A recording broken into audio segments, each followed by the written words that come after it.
Tonight we begin with a development that US officials, regional analysts and defense experts had feared, dismissed, and quietly prepared for.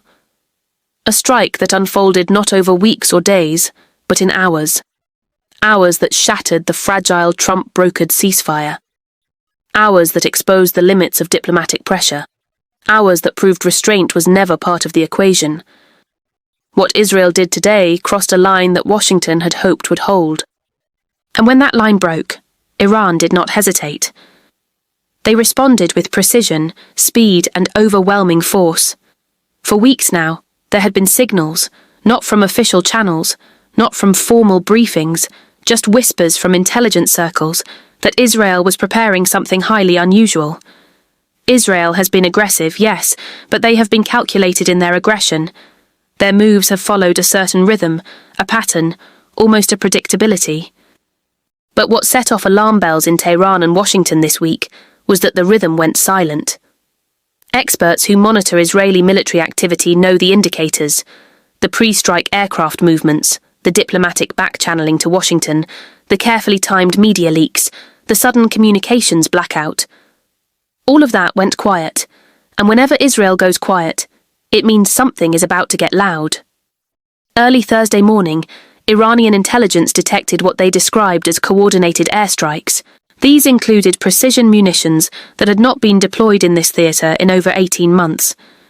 These are the kinds of assets that Israel only uses when they are signalling something very specific: regime change intent, strategic disruption, or direct escalation toward war.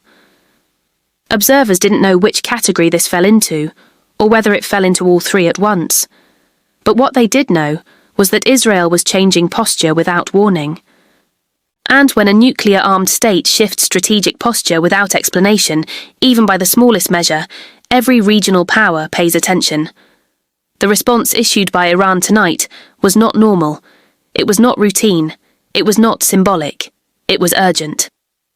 Senior officials after emergency council meetings described Israel's move as reckless, destabilizing, and perhaps most importantly, designed to sabotage the Trump ceasefire before it could take effect. But intimidation only works if the target hesitates. Iran did not. In fact, their response today was among the most decisive we've seen in decades. Here's what we know. Within 6 hours of the Israeli strikes, Iran launched coordinated missile barrages across 3 theatres. These weren't the standard rocket volleys. These were precision-guided ballistic missiles, systems that Iran only deploys when they are preparing to inflict maximum strategic damage.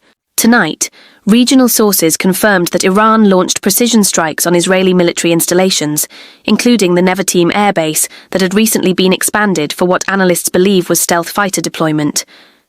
Iran struck before Israel could consolidate its air superiority. They hit command centres, they hit radar installations, they hit supply depots that were likely preparing to support follow-on operations. In other words, Iran targeted Israel's operational backbone, the infrastructure that would have made sustained aggression operational. This is what made Washington's warning so urgent. Israel's strike wasn't just symbolic, it was actionable. It represented the kind of move that could trigger full-scale regional war if left unchecked. And Iran, understanding that fully, responded with force. Not recklessly, not impulsively, but strategically. They didn't target civilian infrastructure. They didn't launch indiscriminate attacks. They hit air defense nodes. They hit logistics hubs. And here's where the story becomes even more explosive. Intelligence analysts now believe that Israel's latest move was designed to test the resolve of Iranian leadership after months of diplomatic isolation. Israel wanted to see whether Iran would accept humiliation quietly, but instead, the opposite happened. Iran didn't issue warnings. They launched counterstrikes that were so swift, so overwhelming, that even Tel Aviv noticed. You don't get Israel's attention easily, but today Iran did. Defense analysts speaking with Reuters under anonymity described Israel's strike as provocation warfare, a way to force Iran into either submission or overreaction. But Iran proved today that they remain both restrained and ruthlessly effective. Their strikes were not only precise, they were timed so perfectly that Israeli air defenses were caught repositioning. That timing matters because it shows deep intelligence penetration. It shows that Iran is not reacting blindly. They are operating with battlefield awareness. As reports continued coming in throughout the evening, we learned more about the scale of Iran's response. Hezbollah forces carried out synchronized drone attacks, forcing Israeli Northern Command into full alert. Iranian proxies targeted Israeli observation posts that had been reinforced in the last 72 hours. IRGC units operating inside Syria reportedly destroyed supply convoys. These convoys were used by Israel to resupply forward positions. This wasn't just retaliation. This wasn't just tit-for-tat escalation. This was operational degradation. This was strategic messaging. And strategic messaging is the one thing Israel has struggled to control since the Trump ceasefire was announced. For every airstrike they have made, Iran has countered with something that complicates Israel's next move. Remember, Israel thought Iran was diplomatically isolated. They thought sanctions had weakened Tehran's resolve. They thought regional allies would stay silent. But tonight, the exact opposite is happening. Iran is coordinating with Hezbollah. Iran is deploying precision weapons. Iran is demonstrating that isolation has not eroded capability. What makes this moment so dangerous and so unpredictable is that Israel's latest move happened at a time when Netanyahu is under intense domestic pressure. Hardliners want total war with Iran. Moderates want ceasefire enforcement. The military wants strategic clarity. The public wants security without endless war. Netanyahu is balancing these demands while facing corruption trials and coalition fragility. And when leaders in that position make sudden moves, they're not doing it from strength. They're doing it from pressure. They're doing it from vulnerability. The White House's statement, now circulated across diplomatic channels, was designed to signal. It was designed to signal that Washington is not willing to allow uncontrolled escalation. Officials said plainly that Israel's strike was inconsistent with the terms of the agreed ceasefire framework. That is diplomatic language for, you just violated an agreement we brokered and we are not happy. You don't usually hear that tone from Washington unless something serious is at stake. Meanwhile, Iran's supreme leader addressed the nation in a defiant, carefully worded speech tonight. He said, Israel has chosen the path of aggression, and they will reap what they sow. He said, our response will be measured, but it will be unforgettable. And he said, no ceasefire will protect those who strike our sovereignty. These are not rhetorical flourishes. These are statements from a leadership that understands just how high the stakes have become. Here's what makes the situation even more concerning. Israel's latest move wasn't isolated. Along with the airstrikes on Iranian economic infrastructure, Israeli naval forces also increased patrols near Lebanese waters. Mossad operatives reportedly intensified surveillance operations targeting Hezbollah leadership.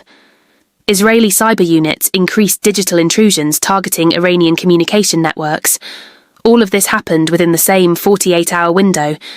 When Israel moves multiple pieces at once, it means something larger is underway.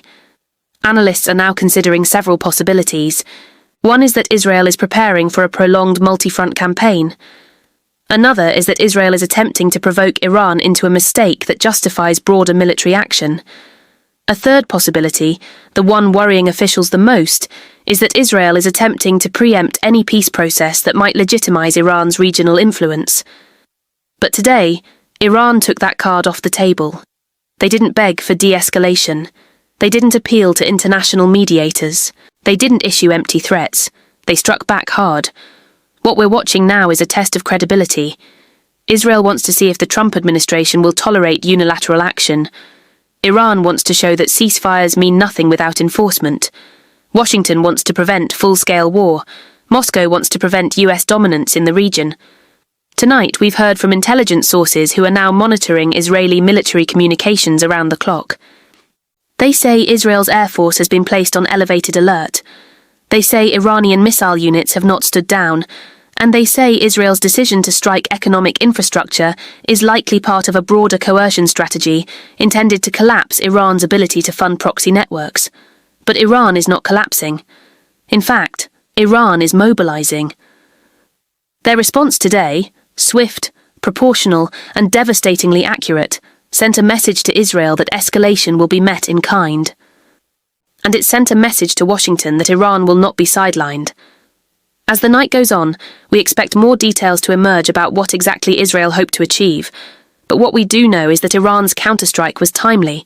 It disrupted Israeli momentum, it reasserted Iranian deterrence, and it forced the world to reconsider who holds leverage in this conflict.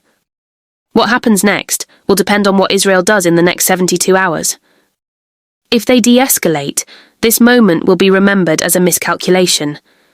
If they escalate further, Iran and its allies have already shown they are ready.